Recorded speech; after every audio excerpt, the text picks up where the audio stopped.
Hello, National Urban League of Young Professionals. My name is Ashley Hannah Williams, and I, along with my husband, will be your presenters for today. So today we will be discussing the Estate Planning 101 and the basics and important facts you should know before starting your estate planning journey. Thank you all so much for attending this conference today, and thank you so much for the Southern region for hosting this conference. And I will allow my husband to go ahead and introduce himself before continuing forward. All right. So everyone, my name is Ashton Williams. I'm the CEO and co-founder of A&A Financial Elevation, LLC. And we're just excited to be here today to bring this valuable information that everyone should know about. All right. So here are a few points for discussion for our presentation for today.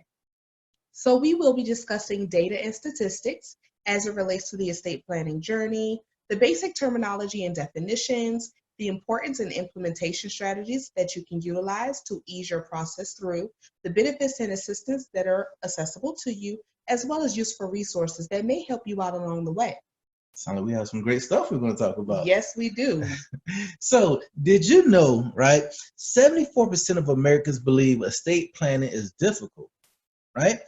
And about 46% of Americans believe estate planning is only something wealthy individuals complete. And 29% of Americans stated that they aren't wealthy enough to think about putting together an estate plan. And 55% of Americans transition without a will or estate plan. Wow, isn't that something? That is something. You know, I was looking at an article the other day and I saw that Prince, he passed away and didn't have a will in place. And a lot of his money and stuff, it was heirs. I was like, wow. Then I read a little further and I saw that Martin Luther King Jr. also passed away and didn't have a will. Wow. And he also had a lot of valuables left behind that his two children had to decide who gets what, where does it goes to. And I saw something that said he had a traveling Bible that was worth a lot of money. And I think the son wanted to sell it and the daughter wanted to keep it.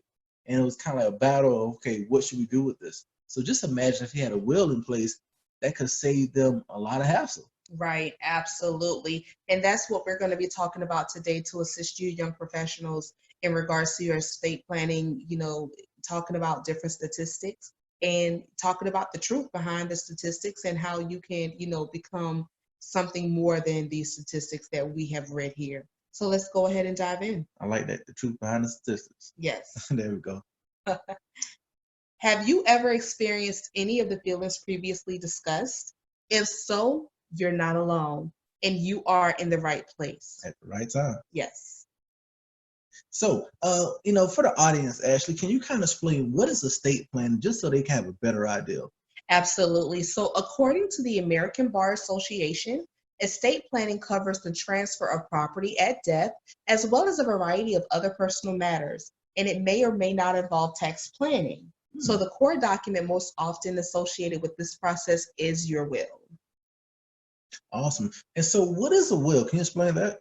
Absolutely, Ashton. So according to the American Bar Association, a will is a document that provides for the distribution of certain property owned by you at the time of your death.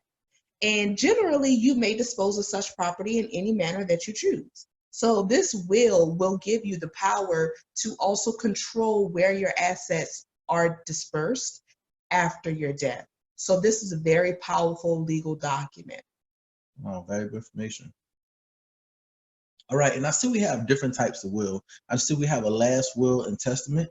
We have a living will. We have a simple will. We have a deathbed will. Can you kind of explain the different types of will and, what's the difference between those different ones? Absolutely, Ashton. So let's go ahead and start with your last will and testament. Okay. So your last will and testament is a legal document that allows you to control your assets and how they are dispersed. So it also enables you to appoint guardianship over your minor children. If you have any pets that you are leaving behind, it allows you to appoint those items.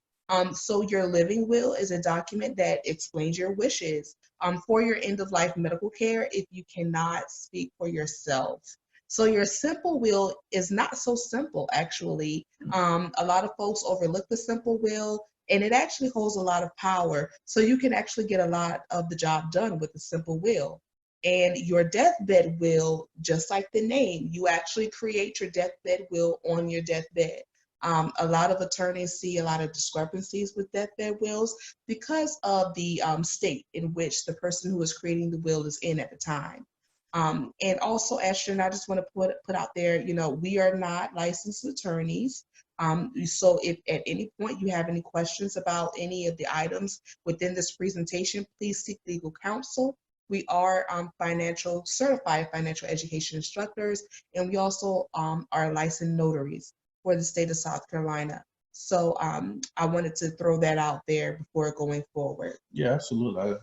And so can you also talk about a pour over will? And, can you explain that to our audience as well? Sure, Ashton. So your pour over will consist of items and assets that weren't included inside of your living trust at the time that you were living on earth. Okay. So upon your transition, anything that has not been included inside of your living trust while you were here will be placed inside of that trust at the time of your death.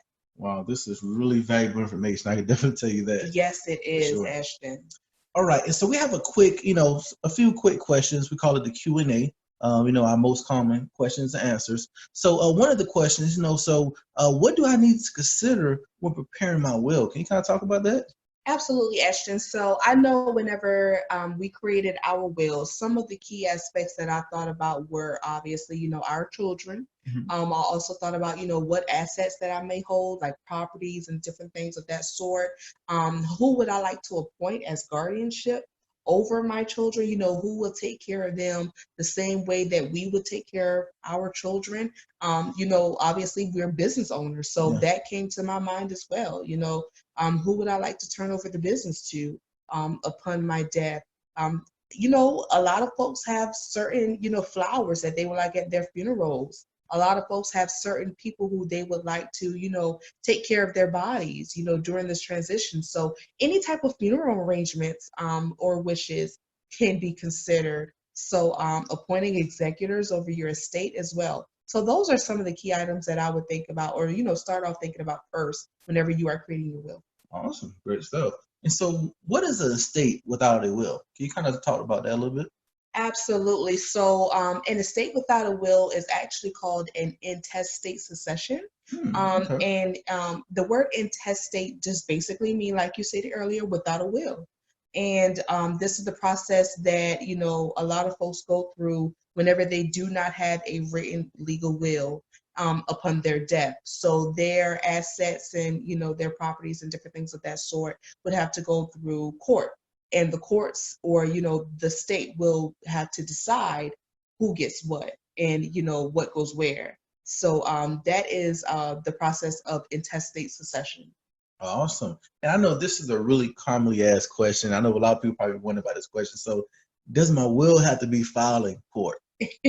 So actually, no. So your will does not have to be filed in court or with any public agency of that matter before you pass away. So after your death, Ashton, your will is presented to probate court, and your executor or personal representative is filed with the court at the time. So your executor or personal representative, goes with your documents, and that's whenever those documents are filed with the court. So I'm glad that you asked that. And, young professionals, I'm pretty sure, you have that question as well. So I hope that, answers, those underlying will questions for you. Awesome. Great stuff. And so we're going to move over to our terms. So can you talk a little bit about the personal representative / executive? Can you talk about it a little bit maybe? Absolutely, Ashton. So a personal representative is appointed by a judge to oversee the administration of a probate estate. So whenever you are creating your probate documents, whenever you are creating your estate planning documents, whoever you more than likely listed inside of those estate planning documents is who the judge is going to favor. So once that person is appointed or nominated inside of that position, they are now called an executor of the estate. Great stuff. And can you also talk a little bit on the guardian and beneficiary? Absolutely, Ashton. So, guardians and beneficiaries. So your guardian is going to be the person that you select to look over your children, their financial well-being, their education, anything, like basic lifestyle, necessities. that person who you are appointing is going to be considered their guardian. And the beneficiary is a person who is actually receiving the benefits on the other end from a specific entity. So in our case, we are talking about estate planning. So the will or trust. Okay. Awesome. Great info. I tell you, this is something that I definitely had a conversation at the dinner table as a child. Absolutely, Ashton. And a lot of this information, we don't discuss this often or until it's too late, until we are, in certain situations where we have to go through these things and we're learning as we go. And a lot of it is new. And unless you have, someone that you really trust to assist you with the journey, it can become a lot. So let's go ahead and start talking about trust. So what are they and why do we need one? So a trust is a legal agreement or an entity that can provide incredible flexibility for ownership, okay? For ownership of certain assets. So a person that creates the trust is called a grantor or a settlor. So young professionals, go ahead and screenshot this screen or write this information down as we go, because this is a lot of information and I want you to retain most of it. So the term trust describes the holding of a property by a trustee, okay? And which is the legal owner. So the trustee is the legal owner of the trust, okay? And a trustee can also be a beneficiary. So they can be the same person if, you so choose. If the grantor has designated the trustee to also be the beneficiary, they can list that in the document as such. Great info. All right. And so can you talk a little bit on the living trust and the testamentary? Absolutely. Absolutely, Ashton. So testamentary trusts are created by a will, and normally wills are executed upon death.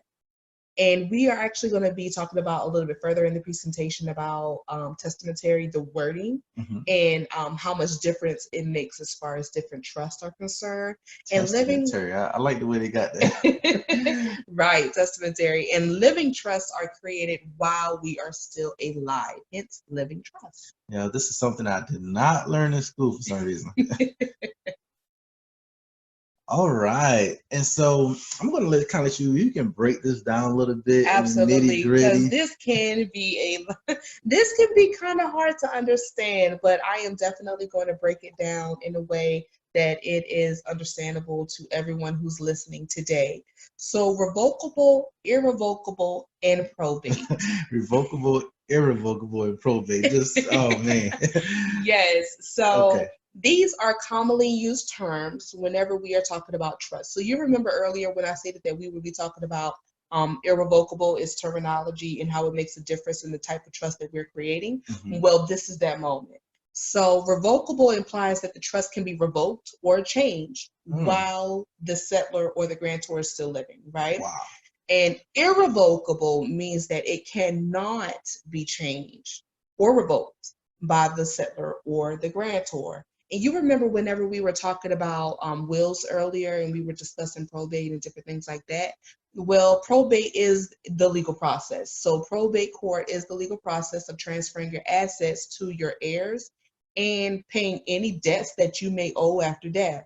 So a lot of folks, whenever they go through probate court, normally the fees are about 3 to 7% of the entire estate value.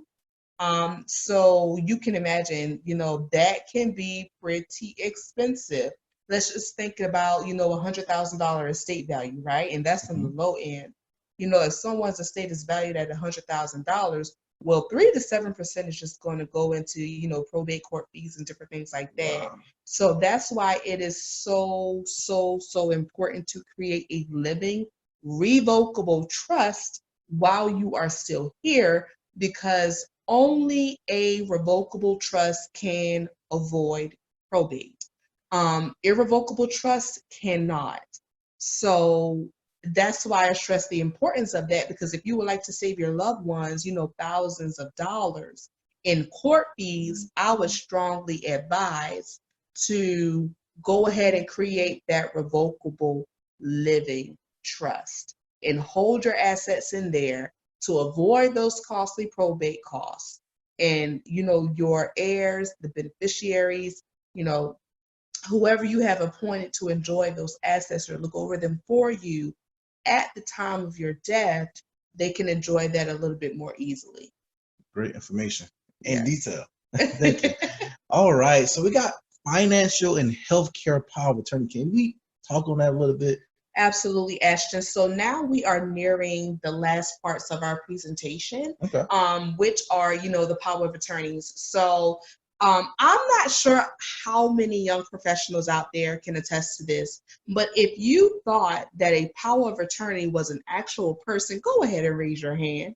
So the power of attorney is actually a legal document.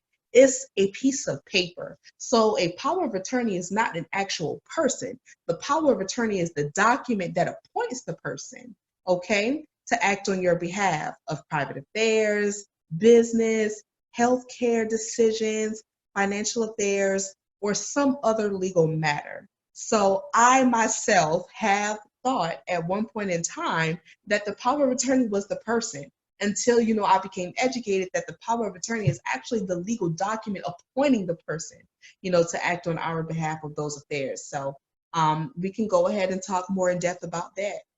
Awesome. All right. So healthcare power of attorney. And can you also break that down as far as appointment, medical treatment, healthcare, all that kind of good stuff? Absolutely. So your healthcare power of attorney is a process in which you appoint someone to act as your healthcare agent.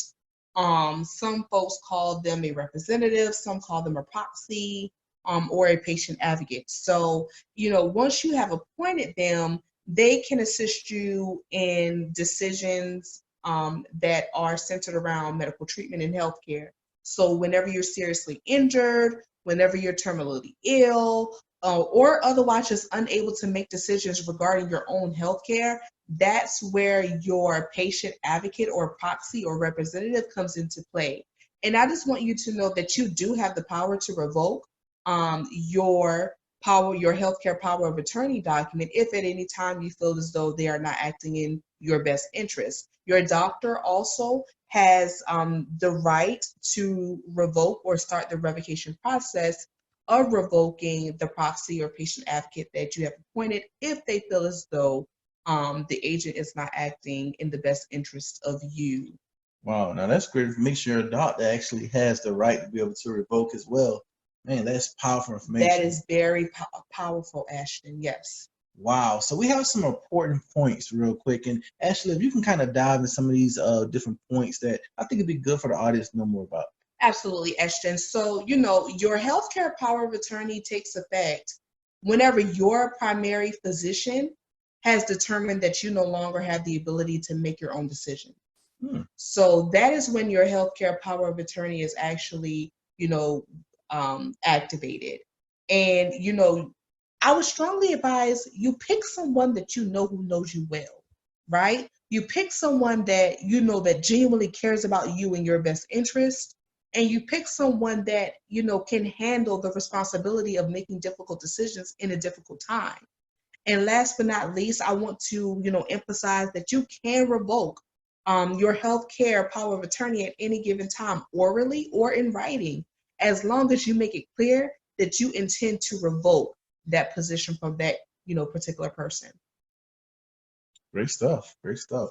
Awesome. So let's talk about the financial power of attorney. All right, Ashton. So ending us off today, we will be discussing the financial power of attorney. So the financial power of attorney is a document just like the healthcare, but this is a document that appoints someone to act as your attorney in fact or agent to make decisions for you with respect to your assets when you are unavailable or unable to do so. So unlike the healthcare power of attorney that is activated whenever you become incapacitated, your financial power of attorney, you don't have to be incapacitated for it to be, be effective.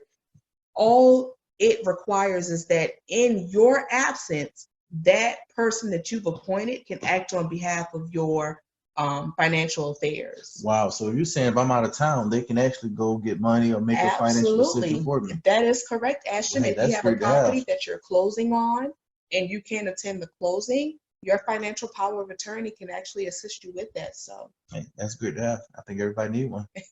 right. All right, so we're wrapping it up. So we got durable power of attorney and we got general power of attorney. So I know you probably didn't even know such this many different type of power of attorneys, right? But we're bringing it here for you on today. So can you Yes. talk about it, Ashley?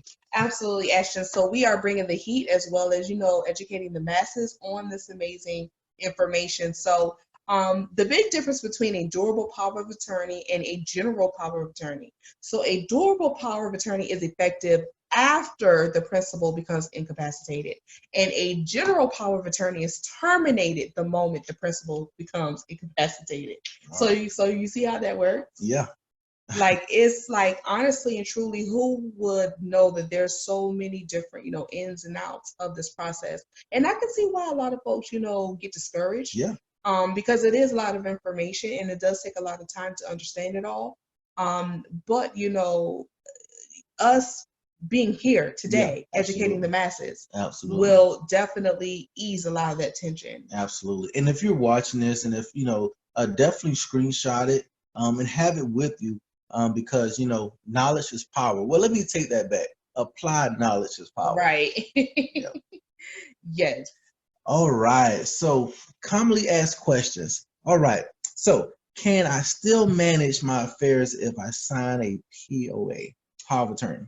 Yes. So the short answer is yes. So a financial power of attorney only becomes effective when you say it does. So you can make the document effective immediately or when you become incapacitated. It doesn't matter. But you have the power and the leverage to say when it is activated. Awesome. Okay, so next question. Will my appointing agent be paid for acting on my behalf? No, this is a strictly volunteer position. So your agent must serve without compensation. Great, great, great. Awesome. So is my POA, power of attorney, effective after my death?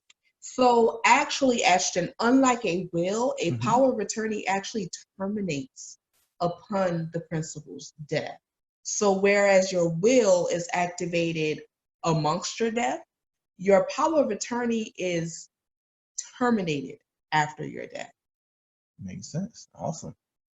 All right, so let's do a quick little recap, Ash. All right. So, like Ashton and I discussed, young professionals, financial planning can be a detailed and intricate process. And I just want you to know that A&A Financial Elevation is here to assist you. So we have actually opened up an amazing opportunity for you all who are attending today. So if you text NULYP, National Urban League of the Young Professionals, to 803-295-0655, you can actually schedule your 15-minute consultation with us regarding your estate planning assistance. And we actually have a special offer for those who actually complete their 15-minute consultation. And this is, again, a free 15-minute consultation to assist you with any type of estate planning questions, or if you would like to get the process started. Wow, that's powerful. So if you have your phone in front of you right now, go ahead and text that right now. That is awesome, Ash. Right, absolutely. And we have a presenter's corner. So you want to see the faces behind the voices that you have heard today. Well, this is me. I am Ashley Hannah Williams, and please follow me on Instagram. I am here to assist you anytime necessary at I am Ashley H. Williams. And one of my favorite quotes is listed up at the top: a man's gifts make rooms for him and brings him before great men. So I look at this opportunity today as my gifts making room for me to present to you today. This opportunity was literally blessed upon me. It was laid in my lap. And I am a strong believer that if you are, putting yourself out there, young professionals, you're putting yourself out there, you're branding yourself, you are just making a name for yourself and you're very gifted. You're using your gifts to the best of your ability. Your gifts will make room for you in the marketplace in just a matter of time. So that is my favorite quote, and I'm going to go ahead and turn it over to Ashton. That is awesome. I love that quote. It said your gift will make room for you, because I think that's so true. And so as you look down to the left-hand corner right here, you see my face. the husband of Ashley Hannah Williams, the CEO and co-founder of A&A Financial Elevation LLC. And you see, we have a quote here from Jim Rohn. It talks about success. And when I see this quote that talks about success, I think about another quote that Jim Rohn talked about. It said, you know, for things to change, you must change. For things to get better, you must get better. And he'd also like to say you can have more, but you first have to become more. So for all those things to change, you must have to first put in the work, and you must put in the work to have success in your life. And so Jim Rohn is one of my favorite mentors I like to listen to. He has some phenomenal quotes. And definitely follow me on Instagram. I always love to motivate, inspire, and educate, right? Absolutely. And so we like to bring education to the youth, to the community. And we just feel like it's always to be a blessing when you can share this information with other people. And I look at it actually like we just a vessel for information. Right, absolutely, Ashton. So everyone, make sure to connect with us on Facebook and Instagram as far as our business pages are concerned as well.